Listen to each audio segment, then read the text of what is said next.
Hi, everybody. I'm Chris Metzler, one of the programmers here at SFND Fest Green Film Festival of San Francisco. It's really neat to just kind of see all the different types of films that have come through the festival. And we're lucky enough to have just seen this really charming gem, Yellowstone 88. And we're lucky enough to have the creators, Betsy DeFries and Jerry Van de Beek here. Thanks again. Hi, everybody. Betsy and Jerry. How you guys Awesome. doing?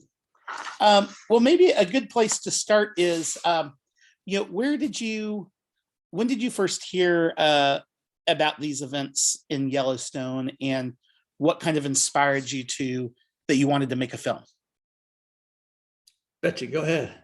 Well, it's kind of interesting. We had these major fires in California, as you know, Northern California, and we were looking at different fires and things like that. And we came across the fire that had taken place in Yellowstone. And it really was the precursor of all the climate change fires that followed. The situation there with the drought for many years and the brush that had not been able to be cleared away, and just the change in elevation in temperature created just that right scenario for the way we see fires happening now. And it wasn't until many, many years afterwards that people realized this was really the first one and set the tone for all these fires that came afterwards. So and I don't know if you want to add. Yeah, also like I think everybody can relate in some way to Yellowstone. Yeah, it's a beautiful park, and if a fire happens there, it will hit national television, and that event certainly did, and a lot of public opinion streamed in, and policies were changed because of public opinions. And after this event happened, I actually set new policies for how to deal with these fires. So yeah, it was a huge event, a very big event. So that's why we chose that story. Okay, cool. And so, in knowing that you wanted to kind of it seems like you were inspired, you wanted to make a film about wildfires, and this kind of event in Yellowstone seemed to be a good way to kind of capture it. Now, my understanding is that, the poem that it is based around something that you wrote. Did you write the poem as kind of an impetus for making the film? And then how did you know that you wanted to kind of tell this through animation versus kind of other aesthetic choices? Okay, yeah, two questions. I mean, Betsy wrote the poem, so I'll let her talk about that. Okay. We talk about the animation a bit. Okay, so I started to write the poem, before we decided to do the film. And then we were looking, we're always making our own films. So we were looking for a film to make. And it just seemed appropriate to use that poem and make changes, hone it a little to what we thought the animation should be. And we are an animation studio, so we wouldn't really be turning to live action or anything else to create our pieces. I don't know if you want to. Yeah, so and the reason why we did animation, of course, we're an animation company, but because we use animation, we could tell the story in a different way. Most of the time when you see wildfires, it's always from the perspective of people. It's always like the people in the frame, homes are burning down and things like that. And with animation, we thought, like, okay, we can do it a little bit differently. We can show more the spiritual side of the park, the animals, the story of the animals. That was very important to us, because how animals are affected by fire is very different than people. Animals can move around. They don't have a home in one place. And we do.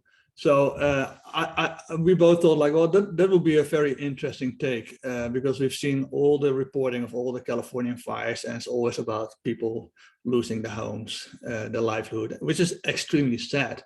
But to understand the fires and the impact on our planet, we should look a little bit further than just the impact on people, because we all have to coexist and we need each other. So I also think that Yellowstone Park is a perfect scenario for illustrating those points, because the interesting thing is that animals instinctively know where to go when a fire happens. Very, very few animals were lost in the actual fire. The majority of wildlife was basically lost because the fire meant that there was no food source for a number of years. So everything had been burned. So that's one of the reasons. Also, we like the whole idea of the fact that the park, what people don't seem to realize is we need fires in our parklands, our national parks. We need to, it will renew the land. The ash is necessary to renew that land. It was something that prescribed burns that we use now was something that was a regular thing done by Native Americans to control the way the landscape looked and to keep from more devastating fires. Yeah, and the Native Americans, of course, are very nomadic. They were not stuck in one place. No, no, not all. That's true, but a lot of them, they moved around, and and the population was just a lot smaller. Well, it makes it so. It's interesting, as your background, in animation, and that being kind of the way that you create. What influenced the kind of visual style of the animation, in the sense of like where there are certain kind of things that inspired that aesthetic, or how did you kind of develop that and know that that was the style of animation and look that you wanted to use? Yeah, it's I mean, I don't know if Betsy has a strong idea about it, but for me, it was, it kind of grew. At Little Hof Clouds, we always try to come up with different styles for our projects. That is for us always something that we really enjoy, to come up with something new. So same thing with this, we wanted to do something very new in a technique that was new to us.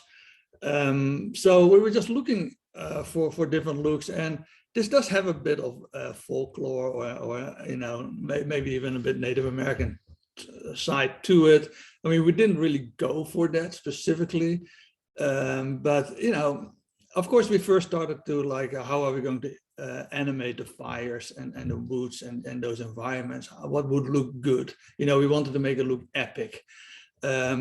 But at the same time, also, we needed to come up with something that was doable. It's literally like the two of us. We do all the animation and art directing ourselves.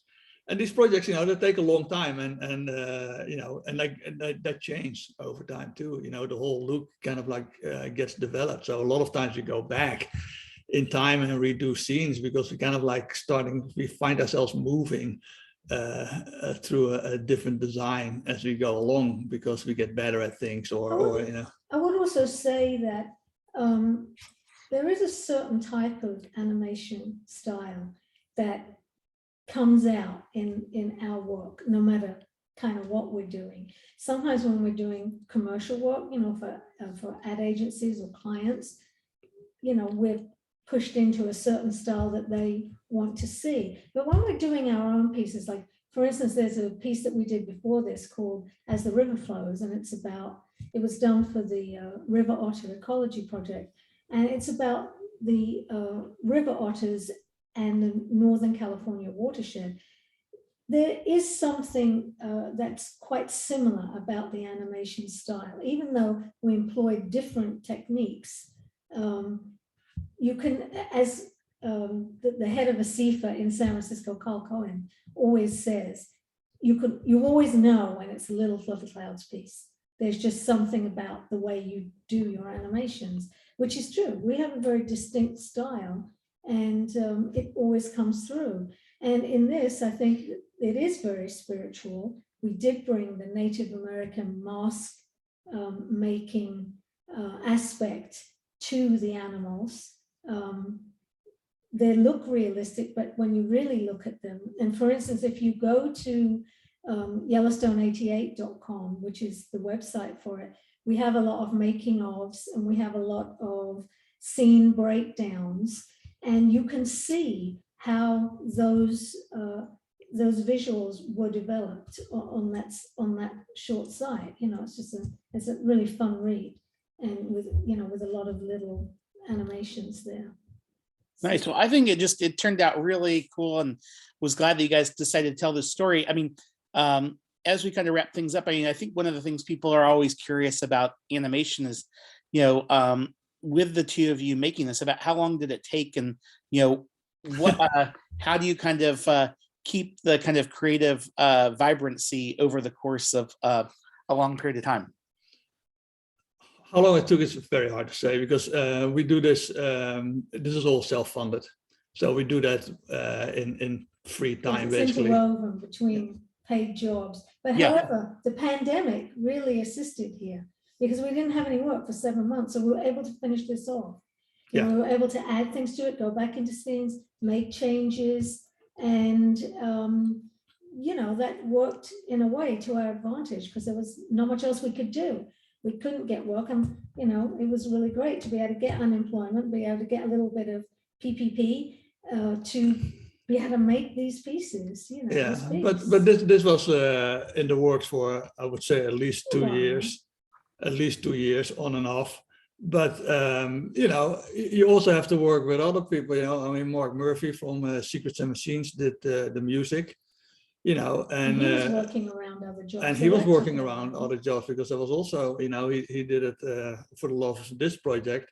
And then Peter Coyote, who did the voice, so you kind of like, if everything is self-funded and everybody sees it as an art project, these things take some time. It's very different. Other people's schedules as well as you have to have patience. So.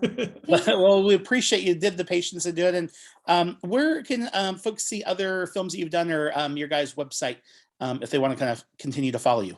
Okay. littlefluffyclouds.com. Yeah, that's our website. Littlefluffyclouds, plural.com.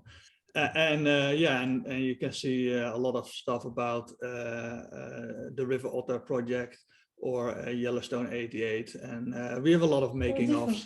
Yeah, it's kind of fun. We try to really go into it a little bit on the website, not just show our work, but actually talk a little bit about it and show some background. So this one on the Yellowstone88.com, you'll see facts about the fires, what happened, how it happened, all sorts of different ancillary things that make up the making of a project like this. Awesome. Well, thanks again for chatting here, and thank you again for making such a beautiful and interesting film. Thanks, and thanks for showing it. Yeah, it's really wonderful. I hope everybody enjoys it. Yeah, very proud of that.